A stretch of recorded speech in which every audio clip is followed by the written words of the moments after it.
folks, welcome back for another episode of Our Journeys. And yes, we are temporarily retiring despite the clamor and the desire to see more Gauntlet Mondays. We're switching over to the spectating portion of the Legends experience. Well, what is it? The phrasing, those who can't play worth a darn, spectate. That is the mantra that we are living by right now. So we are watching Arpad 33, champion of the arena.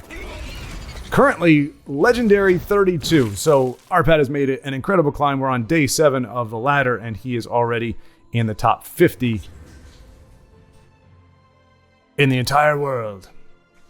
And so we get to see him up against Oppa 2012, which, if I'm pronouncing that correctly, I'm pretty sure I'm saying it wrong, but Oppa, or Oppa, is Korean for big brother, or an affectionate term for an older gentleman. It could be as a boyfriend type thing. It's not entirely clear, even after watching several K-dramas. I'm not entirely sure, but I'm pretty sure that's how it breaks down.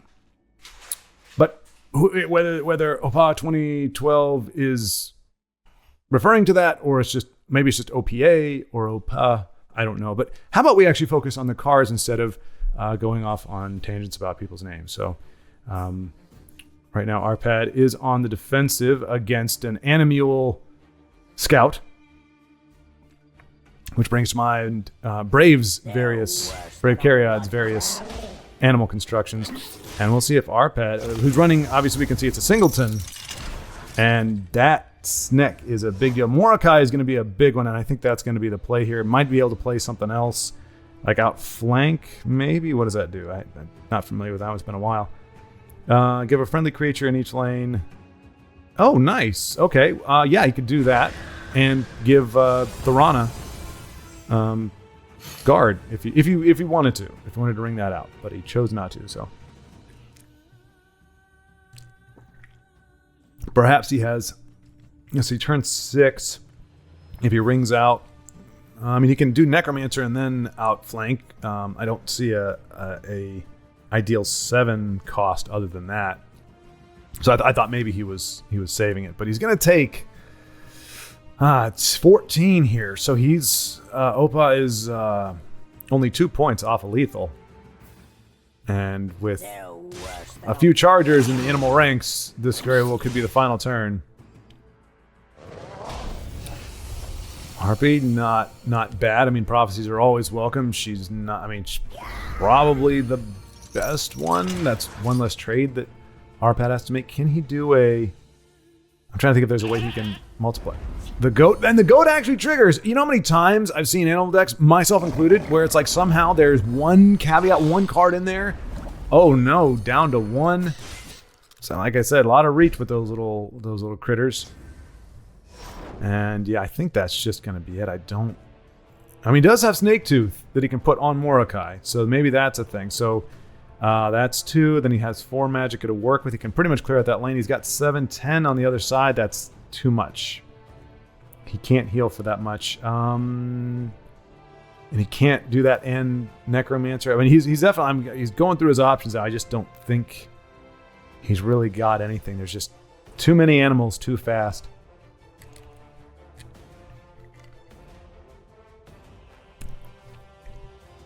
Close. I think he might have been a turn away.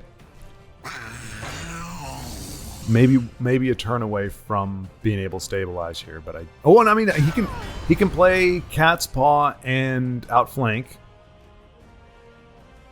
which gives that might actually be it. Or Balmora Spymaster and outflank if he wants to go for some RNG there. But it'll give a creature in this lane guard and a creature in the other lane guard and +2. So I fly like the wind and the shadows protect me.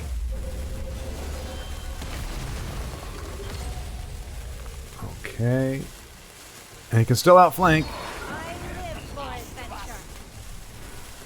He's got to make it fast though. And will that even save him? It would if he could have done it in time. And he tried to put the outflank down, but he couldn't get it out in time. Oh, unfortunate. I'm not sure if that... Yeah, I think that would have staved it off. Even a 4, because it would have been 6, so it would have taken 2. Now, who knows? The opponent could have had a charger, but That unfortunately is going to do it for our first game of the day. Amethysta Dorata, Golden Amethyst, hailing from Italy, is being cleansed. And we just got in time to see a rare Sail Through Storms get a facial blow, but it looks like Arpad is going to be able to clear this out. Well, hang on a second. Yeah, he's got 2 Steel Schwards and a healthy board, so we arrived just in time to see Amethysta strike the final blow against Panox 888. And this was, I'm guessing, an event because we don't see... I didn't bother to take a gander at that. I just saw Artista's name and wanted to jump in on it. So there we go. A little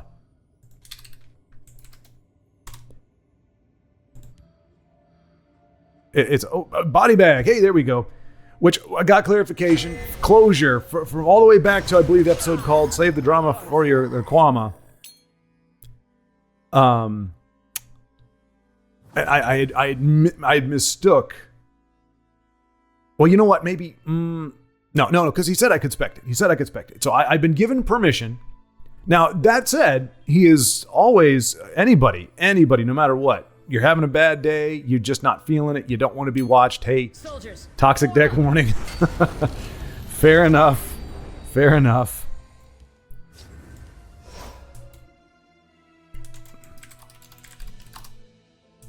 I'll lead my family to glory.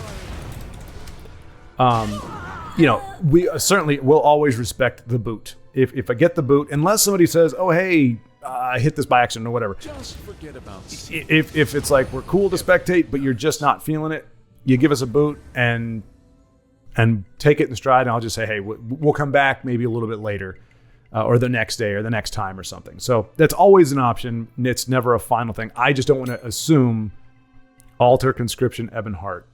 Wait. Oh, no, that's Amethysta. Okay. I was going to say, this isn't Ebonheart. It's Empire, but he has warned us that it is the toxic variety. But we are seeing what looks like Ebonheart Slay. And he's got a commander. That's actually a nice pull to have. And a beefed up Oreo cookie gal. Just call her a Girl Scout. Because then we're mixing both. We're mixing Oreo cookies and Girl Scout cookies. Soldiers. So we call her a Girl Scout. I don't know. It's a bit of a stretch. I think Oreo cookie. The only reason why she's Oreo cookie is because she says. I think she says Oriole or Ariel, technically, but I think they should have really, really worked on the diction for that line, or the articulation, because the Oriole doesn't blah blah blah, but it really sounds like Oreo. Really, really does. Even if I know that it's not.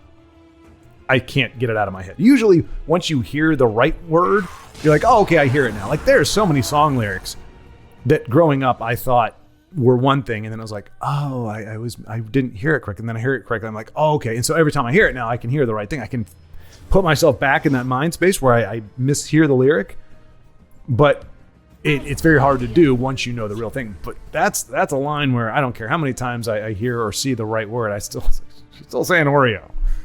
The Oreo is a mix of light and dark. The Oreo is the sweetness of life.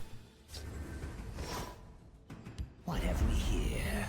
The Oreo is... Oh, well, let's not beat that dead horse. You must be clever. I guess you could beat a dead horse. Why would you? Why would you beat a horse? I don't know. So many questions today. See, and this is the problem. When I'm playing, all I'm doing is grumbling or trying to not grumble. When I'm watching, I flap my gums about all sorts of things.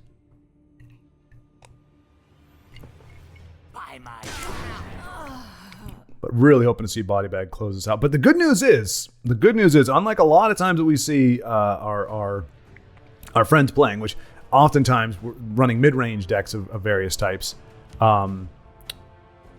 Body Bag is set up. Now, his hand is not set up for it, but he is set up for a long game. If he is in fact Ebonheart Slay. Which, let me see, did he... Look at these big old Thieves Guild recruits coming down here.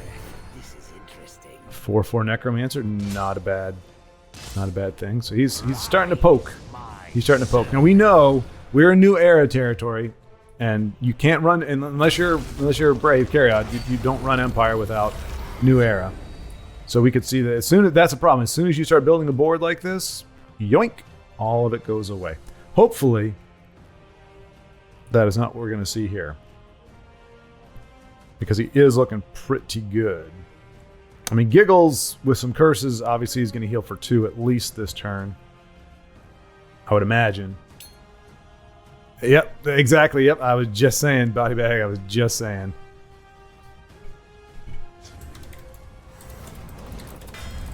Watch this.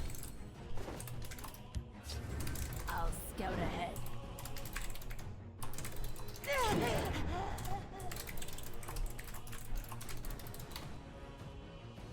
But yeah. The hiss shall heal. I mean, unfortunately, he can't finish it this turn, so it's not... His opponent still has time to find the New Era. Like I said, I'm surprised we're this far in and it wasn't one of these 2 cards here. Because usually that's when you see it pulled out.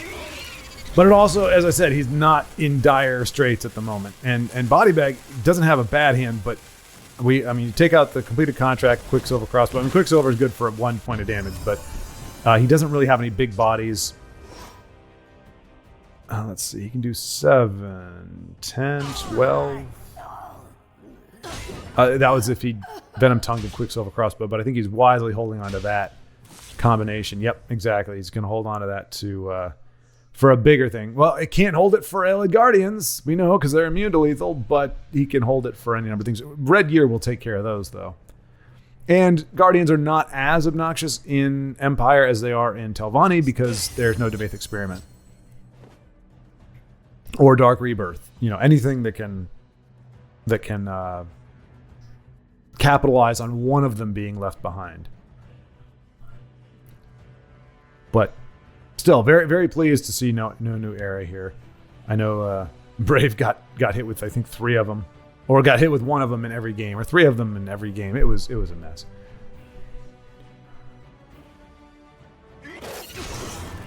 Body bag in the Warrior. We can see from the nice shiny card back that he has made top 100, which is fabulous. I had thought about it. If I had the time, would I make a push for top 100? I think I'm going to wait until there's 99 people playing TESL.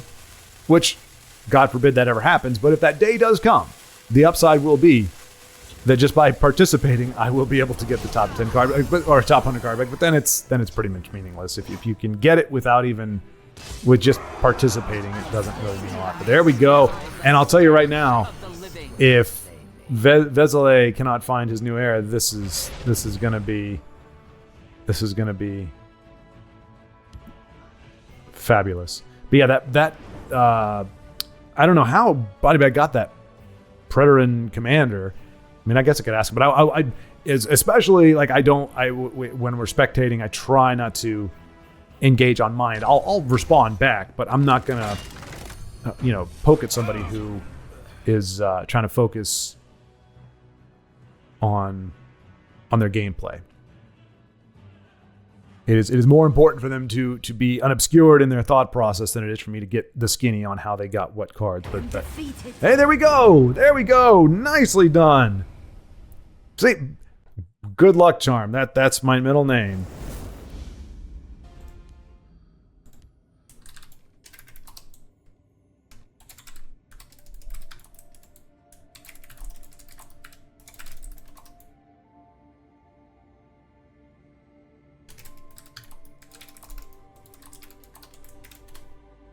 All right, let's see what Amethyst was saying. All right, playing Move Assassin without the iconic Shadow Shift because it's a common card. Okay, so no one's Aspect move without that card, but still okay with other options. Sweet. Well, we'll take another gander. Good to see you. All right, so let's jump back. No. Don't want to challenge Body Bag. No, indeed. He's on a mission, and we would be grossly outmatched. I'm pretty sure when Body Bag and I met, it was after he kicked my butt.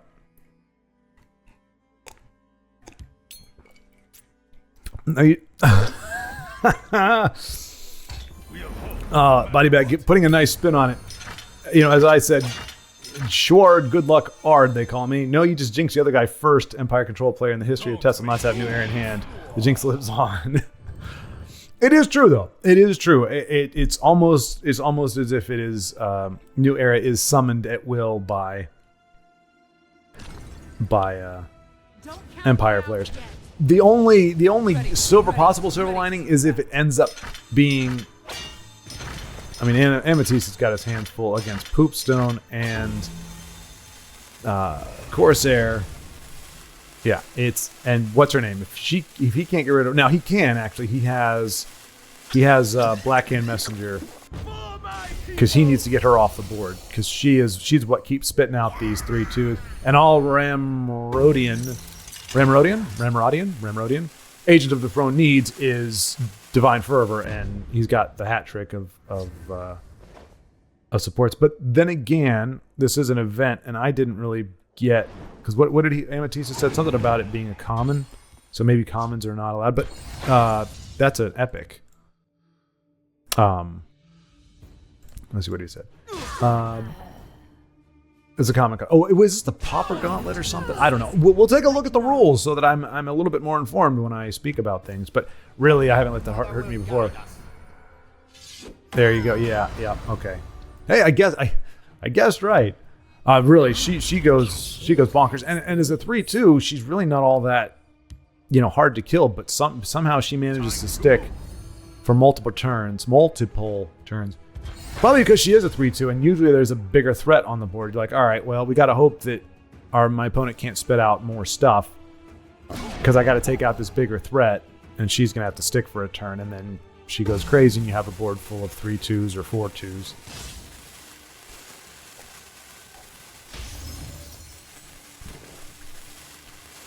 But Amethyst continuing to make the push.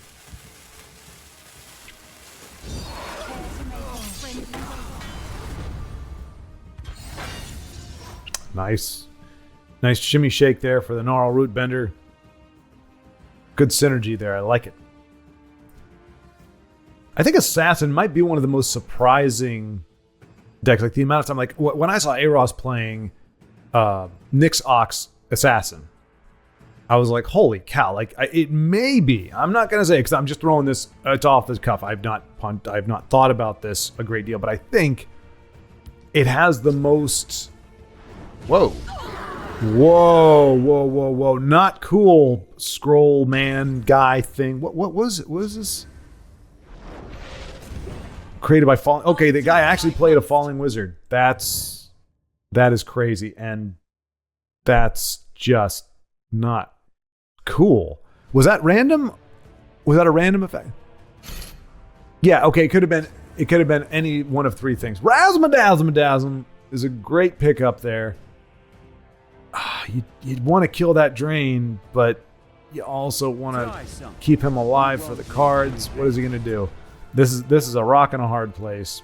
Okay, goes for the damage. He's going to get a card this turn. Not what he wanted to see. So Ramrodian is definitely going to keep his 3/2 alive. I would think.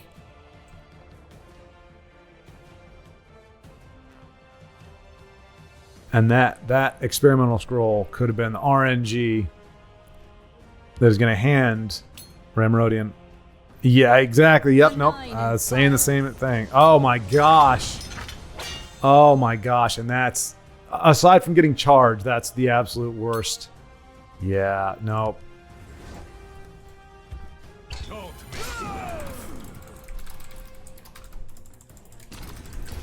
I fly like the wind and the shadows protect me. I'll do what I must. So yeah, this is just one of those cases.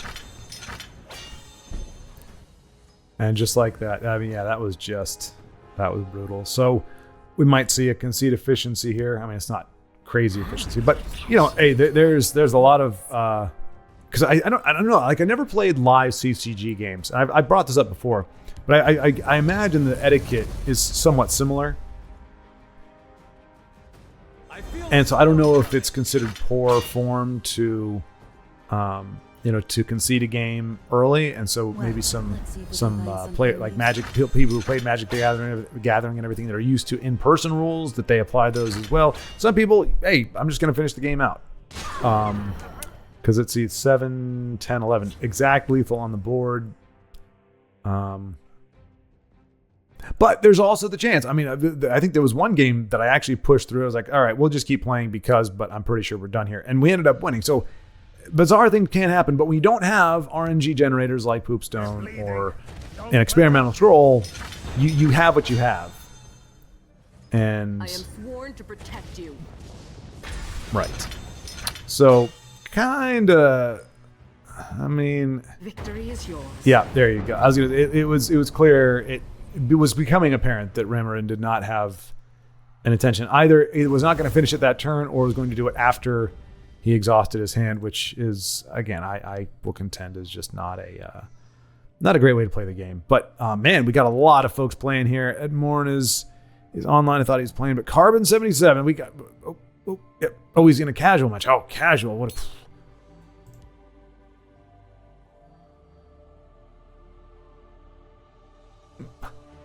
Oh, there he is. Okay, Ed Morn in a versus one, so we will take a gander at Ed Morn.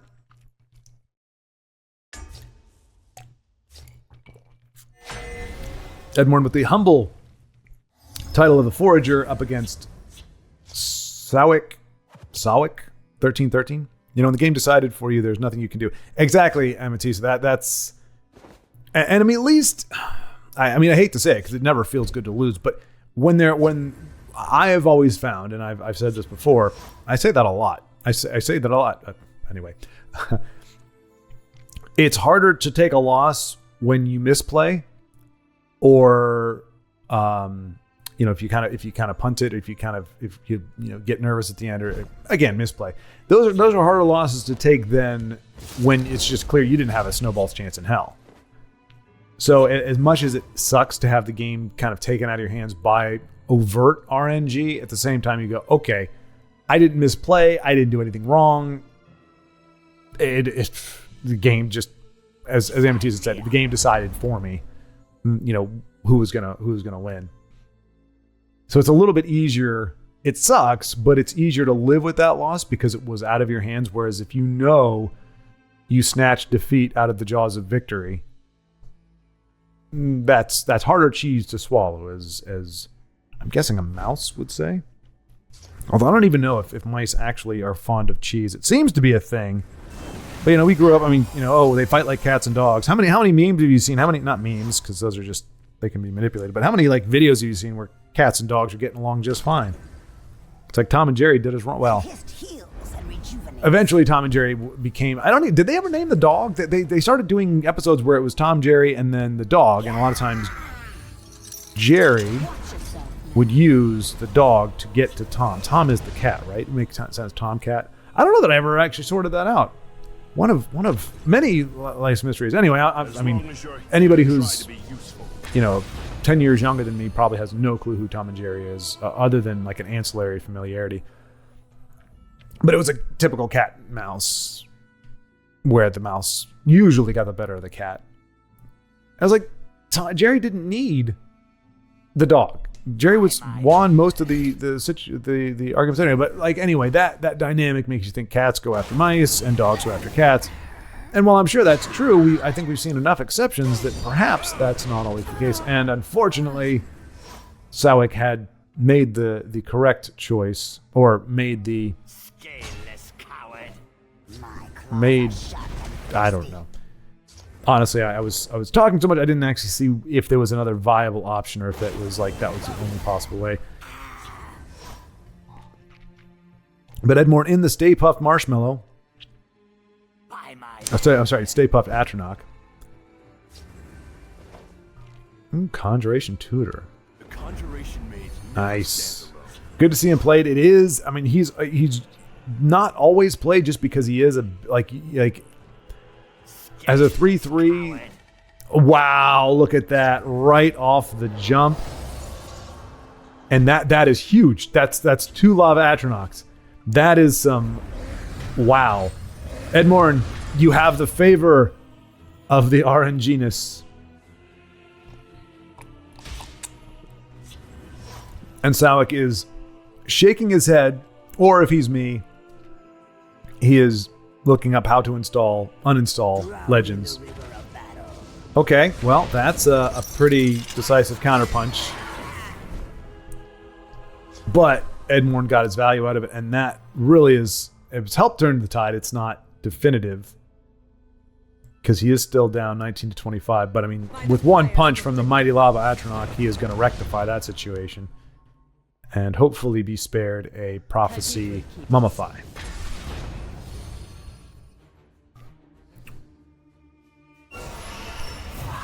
Okay. Ice Storm is going to be a bit of a bummer. Well, no, never mind. Was going to be a bit of a bummer, but now a non-issue. And he's going to hold off for a turn. I think he's 18, 22. Yeah, he's got lethal easy one turn. What, we got the shackle coming down? No? He's got a squish? No? Could still have a squish. I don't know why else you'd play a Venom Tome. He still has... Okay, RNG does not get anything terribly helpful. But he's going to try it again, and I think it's an 11 drop now? Or 12. I swear, if we see RNG screw over another one of our friends, I am going to shake my fist. Okay, well, no, that actually does. I mean, that doesn't totally hose him, but that's actually probably, in the situation, one of the better ones. He gets to draw cards, heal, and do some damage. Is that going to be enough, though? I don't believe so. That's 15, 19, 23, 26, plus Lightning Bolt. Technically has it, but I mean, you can, with your opponent having bolts and everything, could make an argument to hold off for one more turn.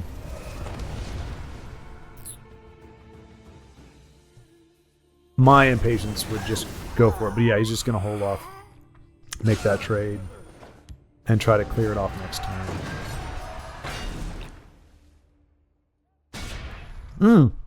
Maybe not. Is that still lethal? Yeah. No. Nope. Just a little bit off.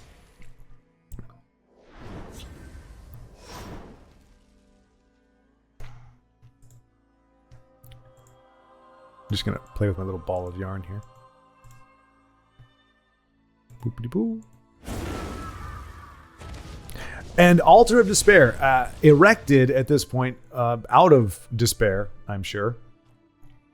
From Zalek just saying, I got nothing to oppose this mighty mage.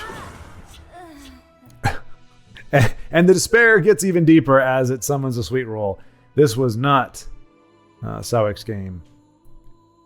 But luckily it was Edmorn's, and we are going to see a W from him here. Oh, Forager, not Forager. Did I say that out loud earlier? I think I said the humble Forager. And I probably have a comment in there before they finished watching.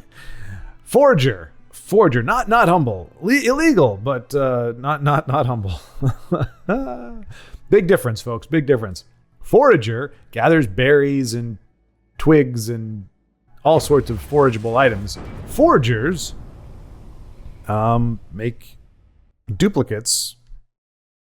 And I don't know if it's inherently illegal to do that, or if it's just illegal if you turn around and sell them. But either way, the Forager prevailed. And what was it that was the turning point again? What do we see? What was it? This episode was sponsored in small part by Legendary Remnant Discord. Check out the Discord that has the Legendary Remnant inside of it, and you will discover a whole world of things having to do with TESL and some things that don't have as much to do with TESL. And I'm really not selling this all that well this time. But you know what? Take a gander at the Legendary Remnant Discord and just see how more amazing it is than the way I'm describing it. Thank you for your time. Moving on to the primary sponsor of this video, it is Dragon Aspect, a 3-cost neutral card from the brilliant mind of Beatrice. This is I don't even know what number shout this is, but it is in the long series of shout modifications. This is going to be the first one. He actually has I believe, modified, not all, okay, but most of the existing shouts as well as adding the new ones. So this is our first modified, because dragon aspect, as you all know, does exist. But in this case, it is, I believe it's a 4 cost normally. So it costs 1 less, and it doesn't do, well, for now, it's going to look like very similar to the other one. So you gain 3 health and battle an enemy creature as if you had 3 power, which is pretty much what I believe the first dragon aspect is. It's a 4 cost, but it allows you to heal and battle with that 3 power, meaning your face. So if you draw a card in and you do 3 damage to it, hopefully that kills it. If it doesn't, it survives. But you take the downside is you take the damage of whatever that card is that you put to your face. So if you try to attack a 9 power creature with this thing, you better hope you kill it, because otherwise you're taking 9 and then you're taking more. So, but that's pretty much exactly as it stands now. That is what the shout does. But level 2 is you gain 3 health, battle an enemy creatures if you had 3 power. Repeat this again. So in the original, again, it's a 4 cost. The second time you gain, I think it's 5 health. I should have looked this up. I think or maybe it's 4 health.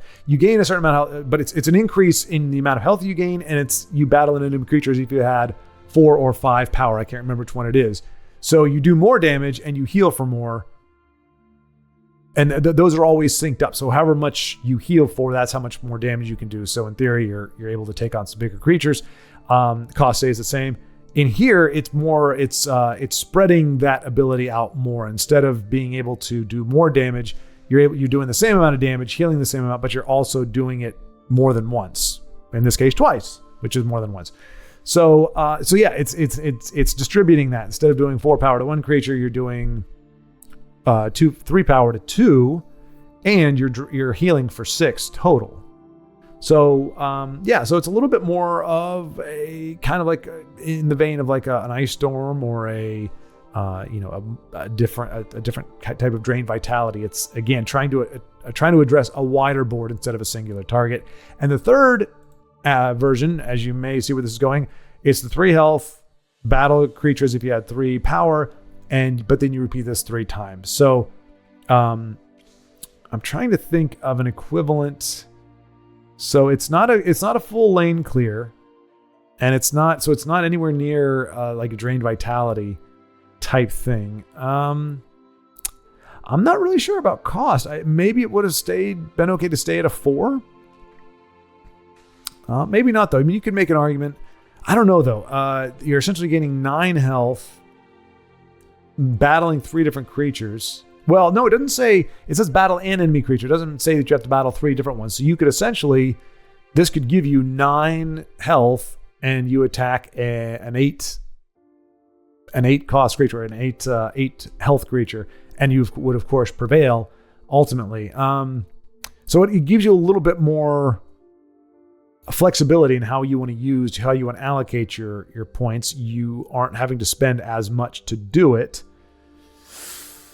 I'm not sure. Trying to wrap my brain around the value. I will say so far, I think that we have had a few cards that have the tendency has been to give the new shouts a little more value than they would have had before. And in this case, I think that may also be what we're looking at here.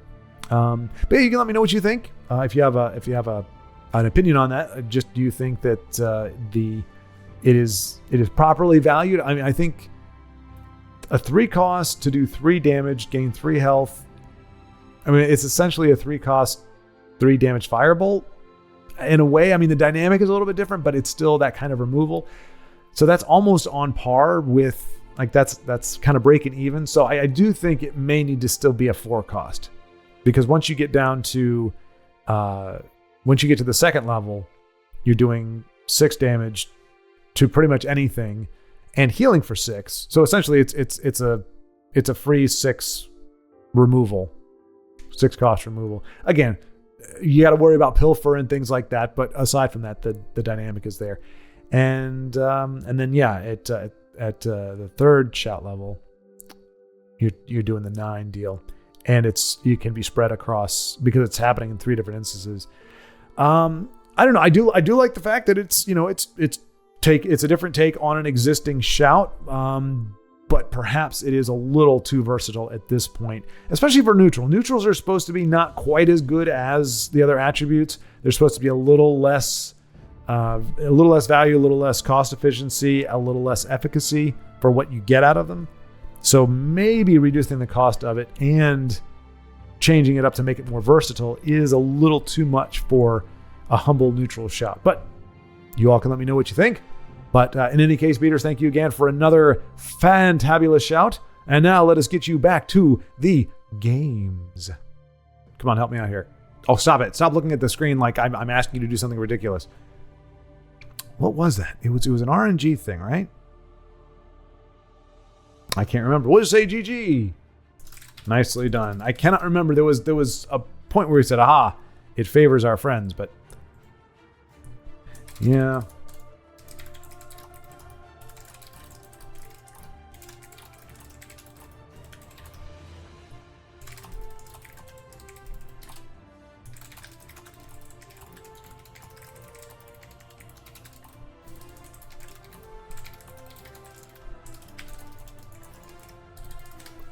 All right. Edmorn. Oh. Thank you. There we go. Okay, so let's see. Well, Carbon 77 here. Okay. Casual. Carbon 77. What are you doing, sir? What are you doing? That's not the thing. Krakatoa 95 in a versus match. All right, let's take a gander here. I should be trying to, and I think I am. I just didn't make a point of it, but I think I'm. Here we go. Fresh game. Fresh game with Krakatoa. And there we go. Okay, so I was going to say that is the one mitigating factor of New Era that I will accept. Or the balance, such as it were, is if you end up with it in your first 3 cards. And so you have to carry around a dead card for 11 turns, especially against a battle mage. So unfortunately for Krakatoa, it looks like he's probably... All right, Ungolem actually is just what all he needs is somebody that could do 1 damage. But it looks like he's going to Edict instead. Does not want to take 8 points. And you'll be able to ring out Thorn-Hissed Mage next turn. So, oh, and Poopstone, CJ Slick. I apologize. The Black Hand sees all. I mean, CJ Slick very fortunate that the invade. What are we look? I'm all kinds of confused. But that Poopstone, I mean, this can't be an aggro deck. Then you don't play Poopstone with an aggro deck. That turn 4, you needed a body on the board, not a... Close ranks, let nothing through. RNG generator. Meet your death. We'll see how they like someone who fights. Where did this come from? He yoinked this. What was the Invasion Vanguard? I don't... Maybe it's possible CJ Slick is new. It's possible. And honestly, well... Oh no, it's premium because he stole it with a premium card. So unless CJ has some reach, he's going to be getting shut down here. Thorn-Hissed Mage, Squish the Wimpy, Leaf Lurker, he's got some good removal stuff, and of course, if it doesn't happen by New Era time, CJ is going to be in a bit of a pickle. But thanks to Poopstone, every card that comes down has the potential to be a charger. No matter how big or ridiculous it is. Which is one of my beefs with it. Cards are statted. When Lord Dagon comes, Okay, there we go. Close ranks, let nothing through. There we go. There's a charge that would not have had charge before. It has it now. And Bob's your uncle. That's right. Bob is your uncle. Everyone. You all have an Uncle Bob. I have an Uncle Bob. I don't know Uncle Bob. I feel strange. I feel I'm bittered.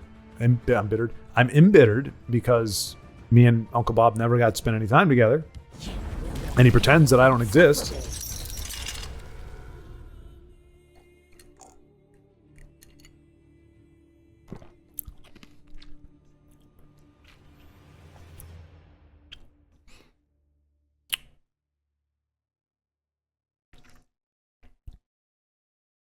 Wow, everything just got quiet. Bit awkward there. The music died off, commentary died off, game just kind of paused. It's like we all came together in unison to make a perfect nothingness. And a trade. What is this? Orc Daedra? The gate gets charged. But you see what I'm saying, folks? It spits out charge like it's going out of style. And it really is sometimes.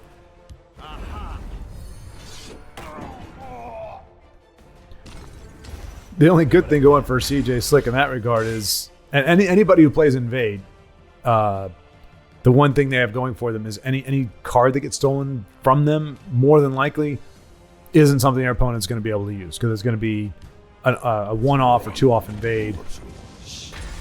Okie dokie. 2-8. Oh, okay, so there's a little synergy there.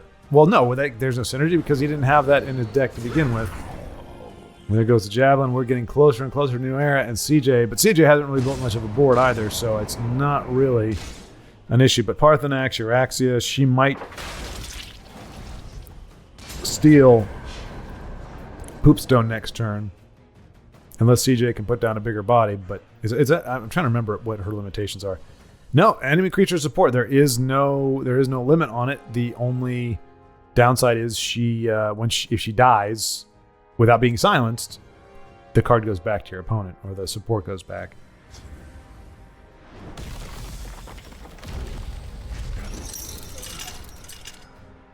Okay, well, again, for a gate. You will know pain and suffering. Okay, yeah, I just give up on trying to figure out this.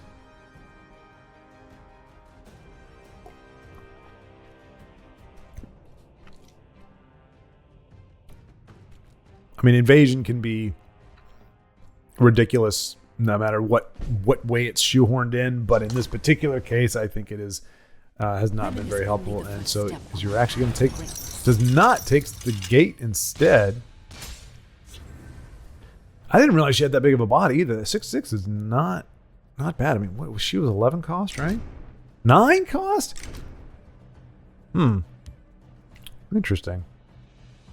I think she's a little more formidable than I gave her credit for.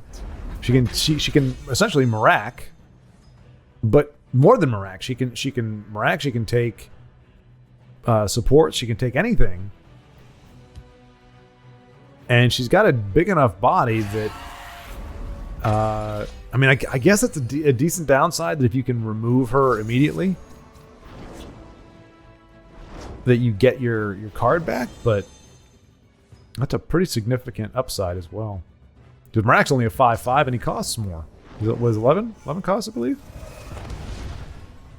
And this was just keyword roulette for CJ, it looks like. Maybe he's got the quest, see how many keywords you can give a creature. I could see that being a thing. Again, I don't play opponents with when I quest, but I have beat the computer up quite a bit by using Poopstone and Echo. It's not Echo of Akataj. Is it Echo of Akataj? The 5/5 dragon that assigns. It's kind of like a Poopstone with wings. It gives out random keywords as you draw cards. But yeah, I use those two, and then that prophecy, things like that. But again, I use it against the computer because no harm, no foul. Ugnip has come online. Excellent. We'll see if we can actually see Ugnip. I now have a phrase. You get Ugnipped, or the Ugnip was done when you spectate into a game, and the game ends almost immediately as soon as you get in there with Ugnip getting the win. Oh my gosh! Wow. Wow, was that... Where did she come from?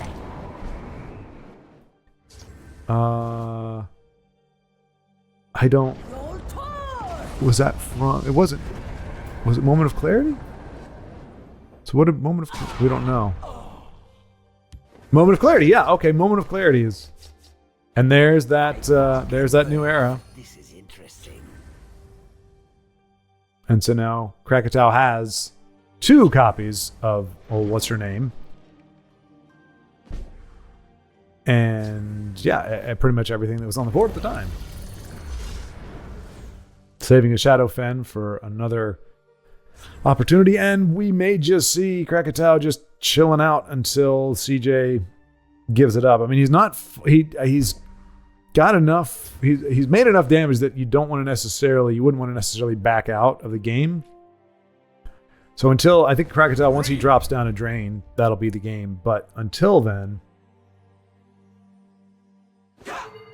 So many purses, so little time. yeah, I gotta believe this was a. I do not fear. I mean, I don't have to believe it. I don't even necessarily choose to believe it. Okay, no, Krakatoa, surprising. Looks like he's preparing to make his assault. You fight well.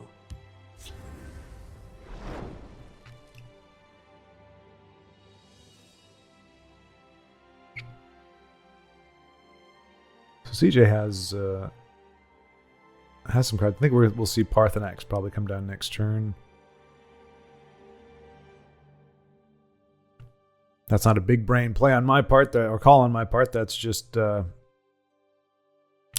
at the things. Soul Tear, what could he bring back with that? More Invade, I don't. Like, I honestly, this seems like a deck that I would put together if I had 2 quests at the same time. And a lot of times I'll do that. I'll let them build up for 2 or 3 days. And then I'll just build one deck that technically does them all. Or gets at least 2 out of the 3. So I'm only playing like 1 or 2 games and getting 2 of the quests done. But like it would be a keyword quest and invade quest. That seems to be the deck, like the deck constitution with a few orcs and such thrown in there. Otherwise, I don't see really a rhyme or reason for it, but I could just be missing the bigger picture. But that seems to be the most logical or most apparent situation we're dealing with here.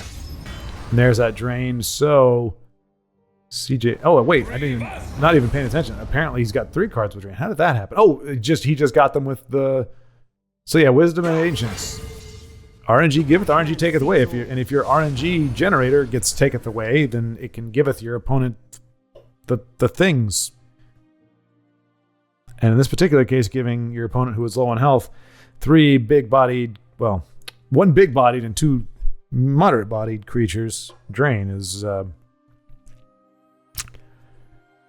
Yeah, I mean, that's just par for the course.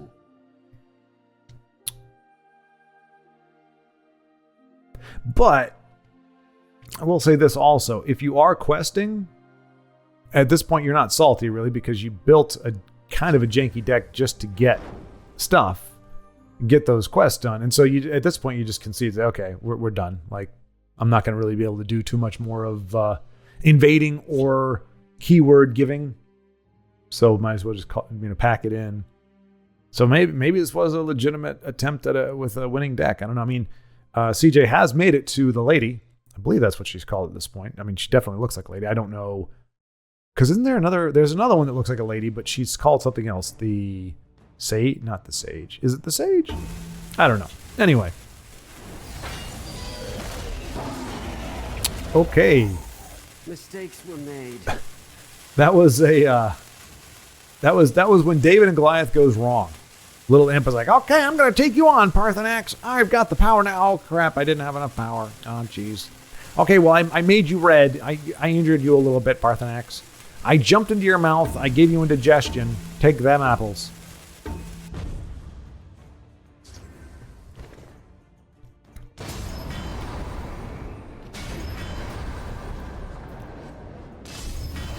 All right, so we are... Yeah, and CJ just like end it, which looks like Krakatoa is more than willing to do. Eventually. So we are seeing a little bit more of kind of the... Okay, nope. CJ is down but not out. And if he has a way to remove Parthenax, I mean, the game is still effectively over, but it does not, so we'll see what happens. A nice premium Anasi just waiting in the wings. Is she wearing plaid pants? No, they're just like leathery stitch stuff. There's the orc.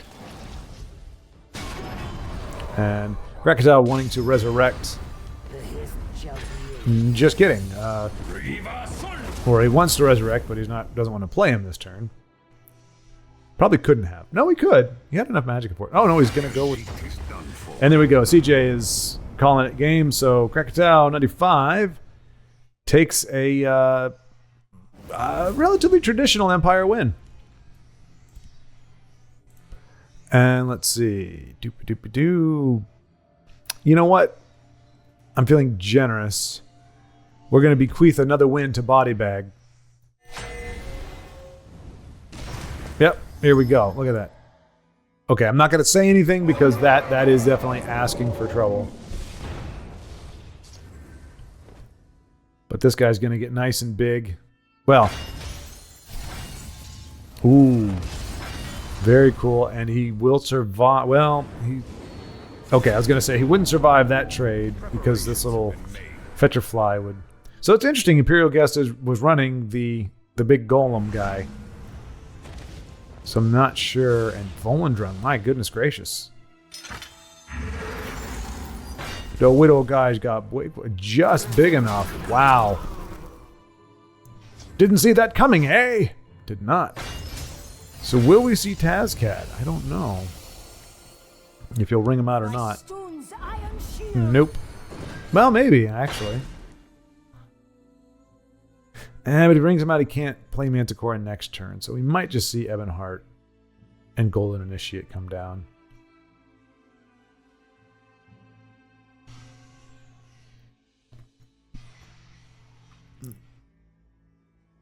Weighing the pros and the cons. You can do 6 damage with Taz or The 9 inspire us. hold off on that rune break and look to finish it off this turn because he can finish it with Descendant and Taz next turn. Oh, I didn't even notice he's jacked up now. He's a big old 8/8, so he only needs one card from the board to get face, and he's got the game. Have you seen the Body Bag? Because he's got the game in it. Hey-o! All right, it's Paralyze. Actually a very effective card. 7/8. You are just fodder for this lethally imbued, warded kitty. Tazcat for the win! A formidable display. And once again, Tazcat expressing his joy and mirth at attacking.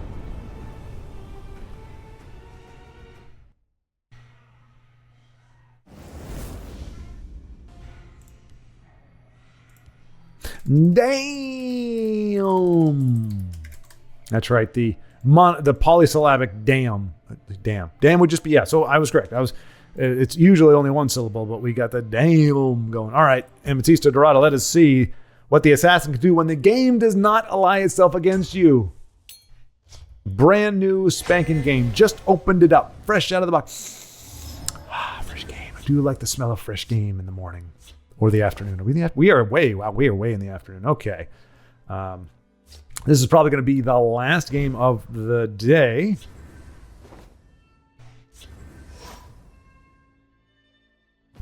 For I have miles to go before I sleep tonight. Not literally, I'm not going anywhere, but I do have an agenda of sorts. You can tell I'm rusty.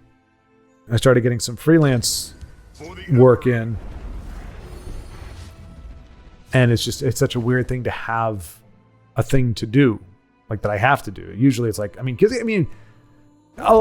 little bit I have that with the experience with this because I've chosen to make this a thing that I do. I'm not held to it. There's no stakes. There's no detriment if I don't, but I've kind of held myself to it. Monday, Wednesday, TESL video, Thursday, gameplay, which in this case right now is Borderlands 2, and then the Live at 5 on Friday. And I would like to add to that with another stream of some kind somewhere in the mix. But as I said, I'm a little spoiled at the moment. I'm not used to having to do work. So anyway, do have to get that edit done. Why am I telling you this? You're not my. I don't know. Like, I don't know. I'm burdening you with my schedule. Yoink, yoink, and then again. Yeah, right? To give your aspirant the kill? Perhaps? See, I've been reluctant to give my sage advice on Live at 5 because a lot of times the players playing are also watching, and I don't want to influence their decision. They're thinking, yeah, sure, I'm a legendary player and I conquer the game on the regular basis, but this guy who somehow lucked into legendary ranks twice in his career just gave me an idea of what I can do, and so I'm going to do that instead of the brilliant play that I was going to do otherwise. So I don't have to worry about that on these games that are not live, so I feel free to distribute my wisdom. Distribute my wisdom. That's not the right word. Divulge my wisdom? Yeah. For some reason I want to say something with a D, but I don't know what else it could be. Yeah. I don't know. There's a plan. There's always a plan. There is always a plan. It may not be a good plan. That's a problem, Mr. Profiteer. You didn't specify. There's always a plan, but it may not be a brilliant plan, or even a moderately decent plan, or even a well thought out plan. It could just be technically a plan because it is something you thought about beforehand, but you really didn't have a whole lot going into it. Here you've been looking for. So we'll see if he actually did have a plan. An ice storm would be a decent plan.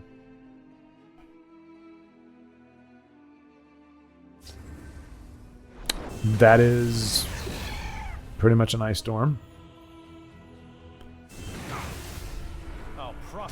Okay, so it turned out he had a pretty decent plan. Decent plan. Fantastic on curve, perfectly on curve. Try something. Actually, you can't be imperfectly on curve, right? On curve literally means a 7 cost on turn 7, right? If you get a 6 cost on turn 7, that's not right on curve. I mean, it's close. Oof. Well, now he knows that's there. But that is not the ideal card for Ekman 993. Ugh. All right, Corner Club, not too bad, but has to play her in isolation to avoid getting immolated, blasted. So Razzle-Dazzle going to have to Razzle-Dazzle to... Yeah, it's an unfortunate angle on that guy. I mean, we got the crotch shot. He's standing. I mean, it's not bad in general, but considering the cards are attacking from below, it is an unfortunate positioning. Now, see, that's not too bad. Well, no, it's still bad. It's still bad. And Razzle-Dazzle stays alive to steal another day with this tuft of little oof.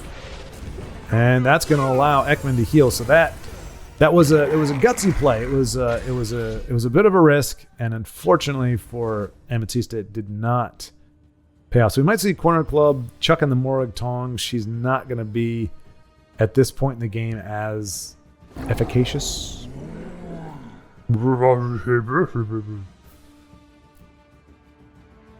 But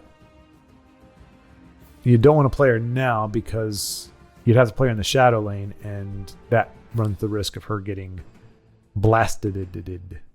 So it's going to be Hive against Hive. Polished Bachelor with Monocle against Polished Bachelor with Monocle.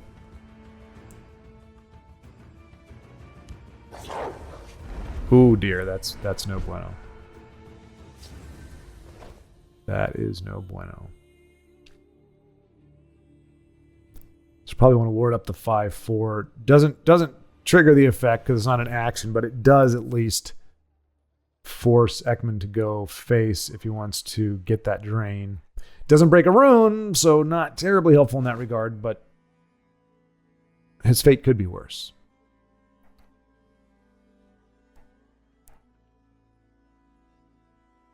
Amethysta possibly is holding off in the Corner Club, hoping to bait out any kind of removal that his opponent has, barring a top deck.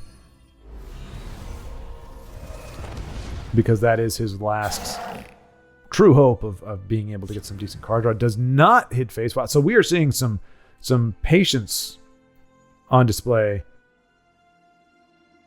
And with that, probably wisdom. And there's that removal. There's that removal. So he is going to get hit in the face. We fight for the But that... glory of Oh, the and now is she going to get it back? She does... Well, that's just as bad. So now he can't play Corner Club anyway because...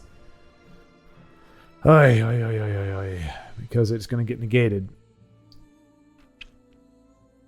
Now, the good news, he has a Mournhold Trader that can also be some bait. Might be able to tempt the negation just so that Ekman can trade. Well, no, he'll have to break a rune if he does. So yeah, this is starting to get a little prickly for Amethysta. This is not a comfortable position to be in. It really feels like the ball is in his... Okay, all right. Time to move. Flop.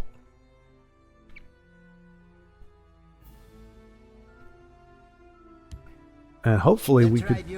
Oh no, the salami comes down and he's gonna give drain to... Oh boy, this is painful. I mean, it's not RNG, so that's good, but it is still very painful to be that close to a win, and Ekman finding fantastic late game options, and that could very well be it. And with that negation sitting there, and yeah, and Amethyst, I mean, you're drawing all your 0 cards, so he's just...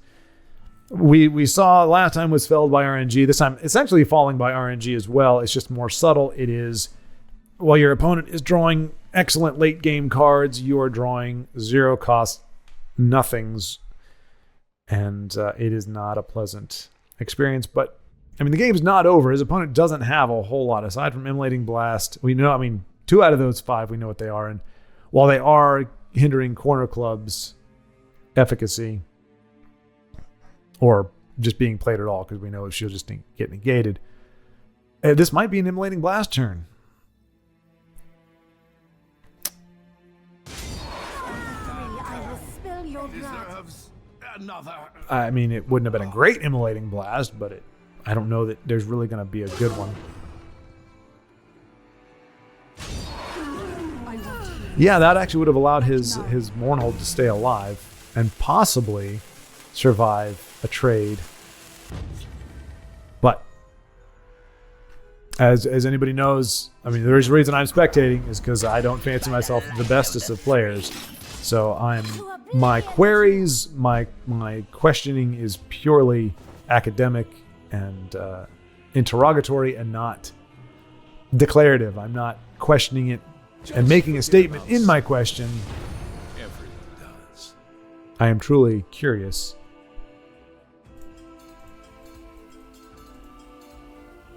But my default is to assume that our friends know what they're doing.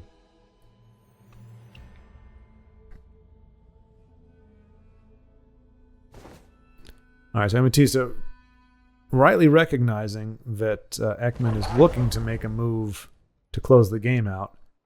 So he's going to bait out somebody. I mean, unfortunately, that negation, I mean, I guess it's better to know than not know. But having that negation... just sitting there, Puppers is, if he stays alive, he's going to get negated. They'll never get the best of us. And is that going to be it? 2 lightning bolts will do it, and Kana will do it. Okay, that's neither one of those, but that is just as bad. And there's Tazcad. Could have used him a few turns ago. Wordcrafter, something of a help. Immolating Blast is probably going to... Oh, no, he's got to attack first in the Shadow Lane. And then... hopefully Immolating Blast leaves a... I mean, really, there's no bad card to leave. You just can't leave all of them on there.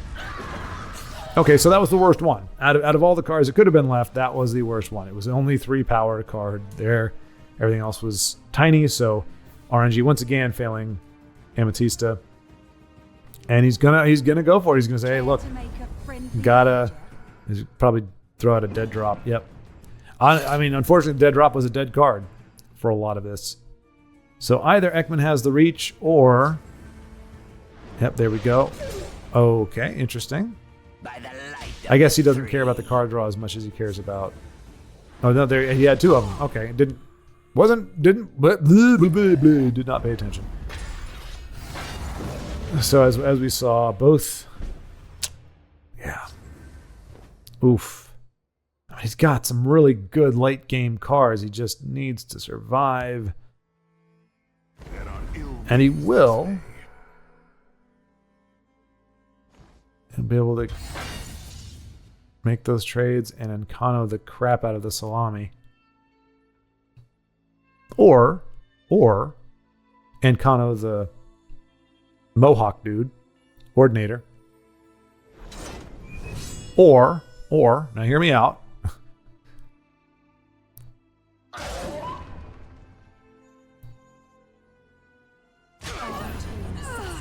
All right. I mean, the thing is, he can only. I mean, he's got to be wary of that emulating blast. All right. So we might see Tazcat come down here, just trying to get as much damage on the board, because he's got to close it out in the next couple turns. Because I mean, lightning bolts and those things are a thing. So he's got to.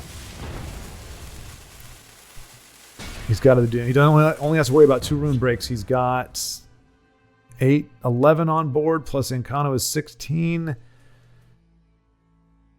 It's not enough. So if Ekman can put down any kind of a board, it's gonna be rough for Ametista. Well, I mean, Encano is removal, so that is good. Not unconditional removal, but it is worthwhile. So this game is still winnable. Okay, that's an Encano target. Ooh, that's not good. That is not good. We do not want to see that guy get whatever it is Ekman's trying to give him. Probably a lightning bolt. No, Caston is not. What has he got a way to kill him too? He does not, but he does have a way to put up the guards. That's okay. Cast into time is not the worst thing he could be facing right now.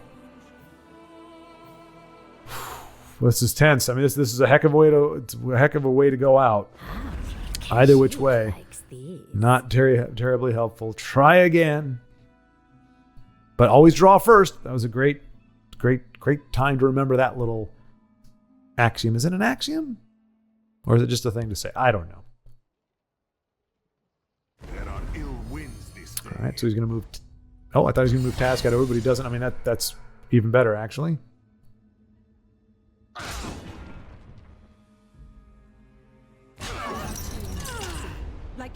Oh, he's gonna have to take out the he's gonna have to use Encano to take out the 3/4. Otherwise, he's just dead next turn. So I have many important things on my mind. So Ekman has Immolating Blast and Cast into Time, but now he's got 2 targets, and he can play both of them. For the Emperor. Oh, he steals. Oh no, game. No, Ametista. Well played. That was a good game, man. I think that was a top deck. What a game, man. What a game. And I think that's going to do it for us. That was well fought. I thought you were gonna pull it off there. Okay. So yeah, that's going to do it for today. So we got some good games, some heartbreak mixed in with some triumphs, but that is the mixed bag that is TESL. And I was happy to witness it all with you, and look forward to doing it again soon. Until the next time, keep playing.